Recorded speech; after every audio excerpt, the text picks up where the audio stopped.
Goodbye to YouTube. Happy Thursday to all my hackers. I have for you guys today a very close UU battle against the GreenScizorBlade.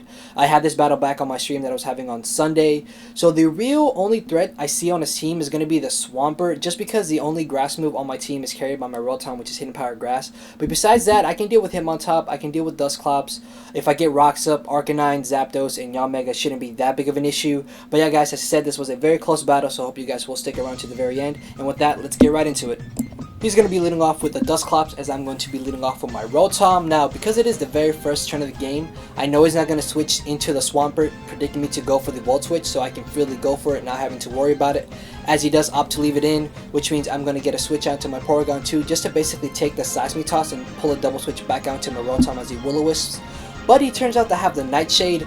Not entirely too sure why. I mean, this is why you carry Seismitoss over Nightshade for Porygon 2 and other normal types, but oh well, to each their own.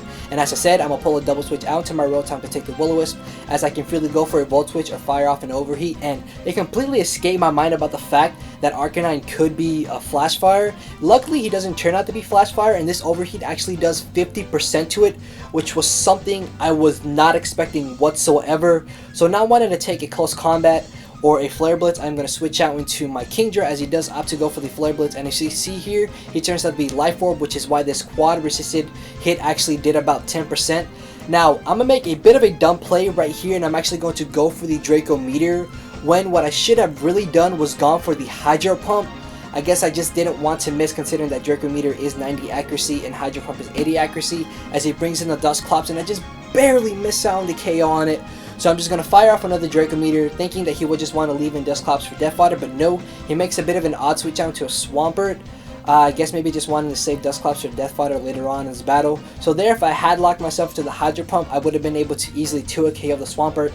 Unfortunately, that's not the case, and I did choose Draco Meteor, so I am going to be forced to bring in my Bronzong. And because I brought in my Bronzong before he got up the rocks, he doesn't know that I'm actually a Scarf variant, so I can freely stay in and go for the trick, as he does decide to go for the Scald, and actually ends up getting the 30% burn. But you know what, really that isn't a big issue, seeing as the only purpose I wanted to keep my Bronzong was to trick the Scarf off to the Swampert.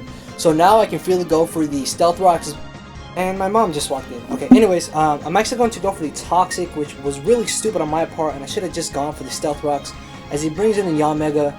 So now I know I can basically take any one hit from this thing and go for my Stealth Rocks, but unfortunately for me, he pulls a crit. Now honestly, in the long run of the battle, that crit really doesn't matter, but it means I don't have my Bronzong for Death Fodder, which was something I was hoping to leave it for, but oh well. Now I'm going to switch out to my Porygon 2, knowing that I have very good special bulk and I am carrying the Eviolite. I can take one Bug Buzz and easily finish him off with the Ice Beam, so I don't have to worry about going for the Recover. But he gets another crit. Now that crit, unlike the one on Bronzong, actually does matter, because my Porygon 2 was basically here to deal with this Zapdos. Now that I lose my Porygon 2, main threat number 1 on his team is this Zapdos. And I'm going to be forced to switch into my Rotom, as I'm just going to fire off a Overheat. Now I also could have switched into my Flygon or into my Kingdra, but because one's Bandit and the other one's Specs, I obviously will not speed the Zapdos. So my best switch in was my Rotom, as I go for the Overheat and he switches into the Swampert. I actually was very close to going for the Hidden Power Grass, but I second guessed myself and went for the Overheat, as I pull a switch out to my Hitmontop. Luckily for me, he doesn't burn me with the first Scald, as I'm able to Rapid Spin the rocks away. And again, he actually doesn't burn me with the Scald, which I guess makes up for the 2 crits, but it really doesn't, but I guess it's flattering. Anyways, I'm just going to stay in, and I'm going to go for the Close Combat, as opposed to going for the Toxic, which was something I really should have done, because I could have got some extra damage on the Swampert or whatever he decided to switch into. As you see there, he brings in the Zapdos. Now, not wanting to take a Thunderbolt to the face, I'm actually going to pull a switch out into Tonyflygon, aka Flygons, obviously. And luckily for me, he does go for the Thunderbolt, and in the back of my mind, I was actually very scared about the fact that he could go for the Hidden Power Ice. Now, thinking that he would want to switch out, I'm going to pull a switch into my own Rotom, but he actually decides to stay in, I guess wanting to scout out to see if I am Scarf. Now, keep this in mind. 99% of Flygon do tend to be Scarf, so I'm hoping that he thinks that my Flygon is Scarf, but in reality is actually Choice Banded, so just keep that in mind.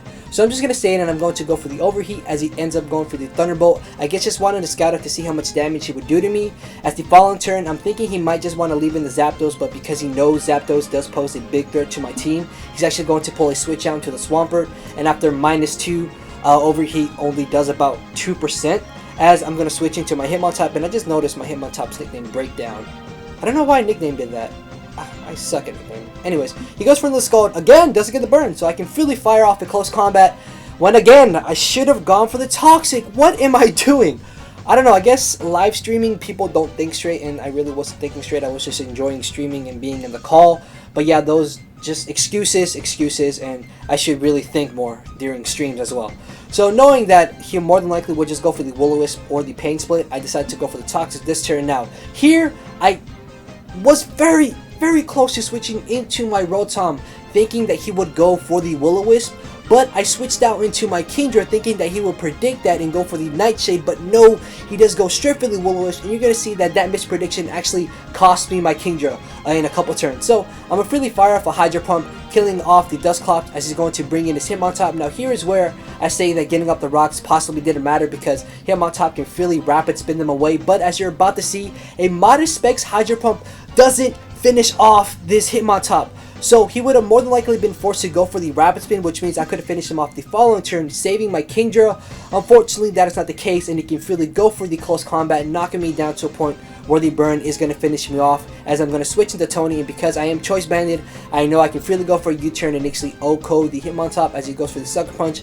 Now, luckily, that doesn't do too much damage, so I know later on in the battle I will be able to take an Extreme Speed from an Adamant Life Orb Arcanine, which is what I'm thinking his Arcanine is, as I'm going to switch into my Rotom.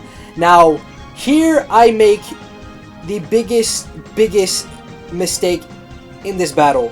I stay in on this Arcanine, forgetting about the fact that he has Extreme Speed, and I lose my Rotom, which would have really benefited me later on in the battle.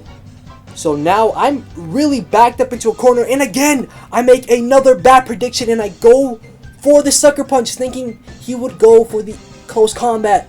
And now I go for Close Combat, thinking he will go for Extreme Speed, and oh my god, what am I doing? The score now is 1-3, and my last chance is to hope my Flygon gets a 3-turn Outrage. So I am going to go straight for the Outrage, as he actually opts to bring in the Zapdos. Now, I know why he did that, because he wants to get the Intimidate off of me. So, I managed to get rid of Zapdos, as he's going to bring back in the Arcanine. Now, I was thinking he would switch into the Swampert after he brought in the Arcanine. That way, when he brought Arcanine back in, he could get the Intimidate off of me again. But no, he does opt to go straight for the Extreme Speed. Luckily, as I said, I know I will be able to live that, and I do. Unfortunately for me, I get a 2-turn Outrage, so it all comes down to whether or not I hit myself in confusion.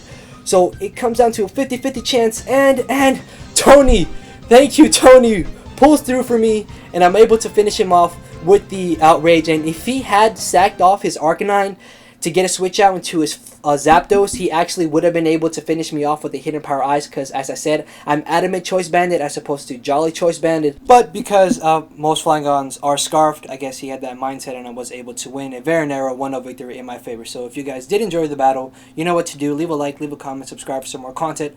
Also, I will not be posting a new battle up until Tuesday, just because I'm going on a vacation with my family to Virginia. Then Monday, it's a Monday, I don't feel like posting on Mondays. But yeah, with that, I am out of here, guys. Later.